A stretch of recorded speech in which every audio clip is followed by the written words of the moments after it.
أهلا بكم في جولتنا المعرفية اليوم. عندنا مصادر جديدة بتتكلم عن تغييرات ضخمة في البنية التحتية الرياضية بالمغرب. أهلا بك. بنتكلم تحديداً عن مركب الأمير مولاي عبد الله بالرباط، وكمان ملعب طنجة الكبير.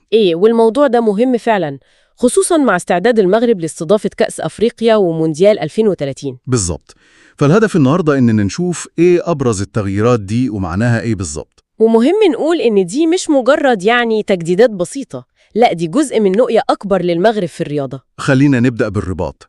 المصادر بتقول إن التغييرات هناك جذرية بمعنى الكلمة. أول حاجة لافتة هي الكراسي. الكراسي.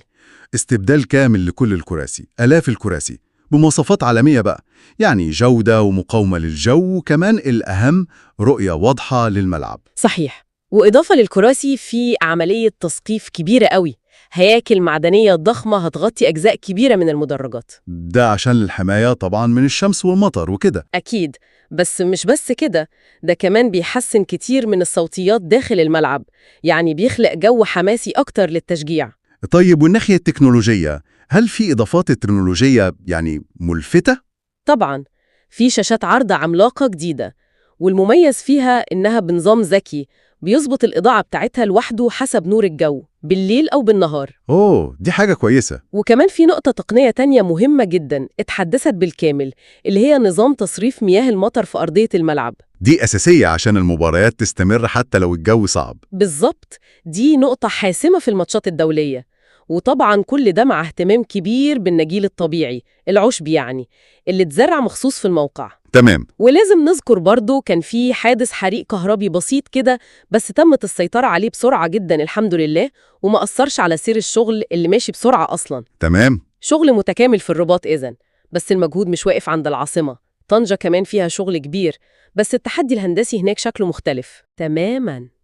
التحدي الأبرز في طنجة، واللي كان فعلاً تحدي هندسي، هو السقف الجديد اللي بيغطي الملعب كله. الملعب كله؟ أيوة، هيكل ضخم جداً بيعتمد على تقنية شد بالكابلات الفولاذية، والمميز في التقنية دي إنها مش محتاجة أي أعمدة في النص. يعني مفيش أعمدة تعيق الرؤية خالص، رؤية بانورامية من أي مكان. دي ميزة رهيبة في الملاعب الجديدة. بالظبط. التجربة البصرية الكاملة دي بقت أساس في الملاعب العالمية، بس الموضوع ده محتاج دقة متناهية في تصنيع وتركيب الكابلات دي. أكيد عملية معقدة جداً. واستخدموا رافعات ضخمة وعملية شد مدروسة بالملي عشان يضمنوا توازن وثبات السقف كله. عشان كده المصادر مركزة عليه قوي، مع إن في تحديثات تانية برضو زي زيادة بسيطة في السعة وتجديد المرافق وكده. يبقى لما نربط المشروعين دول ببعض في الرباط وطنجة بنشوف ملامح استراتيجية وطنية واضحة. الهدف هو إن المغرب يكون عنده منشآت رياضية حديثة ومستدامة تقدر تستضيف أكبر البطولات. هي دي الصورة الكبيرة فعلاً. لكن المصادر برضو بتطرح سؤال مهم قوي، اللي هو هل البنية التحتية اللي حوالين الملاعب دي جاهزة؟ الطرق، المواصلات، الفنادق، الخدمات اللوجستية، هل كل ده ماشي بنفس سرعة تطوير الملاعب؟ نقطة مهمة جدا. لأن نجاح تجربة الجمهور والفرق مش بس الملعب الحلو والتكنولوجيا اللي فيه، لأ، سهولة الوصول والخدمات اللي حواليه بنفس الأهمية ويمكن أكتر كمان. وده بيبقى التحدي الحقيقي دايماً في تنظيم الأحداث الكبيرة. نقطة في محلها تماما. يبقى نقدر نلخص ونقول إن المغرب بيخطو خطوات واسعة عشان يجهز منشآت بمعايير عالمية، وبيستثمر في أحدث التكنولوجيا، وبيهتم بالتفاصيل عشان يحسن تجربة الكل، لاعبين وجماهير. ده صحيح.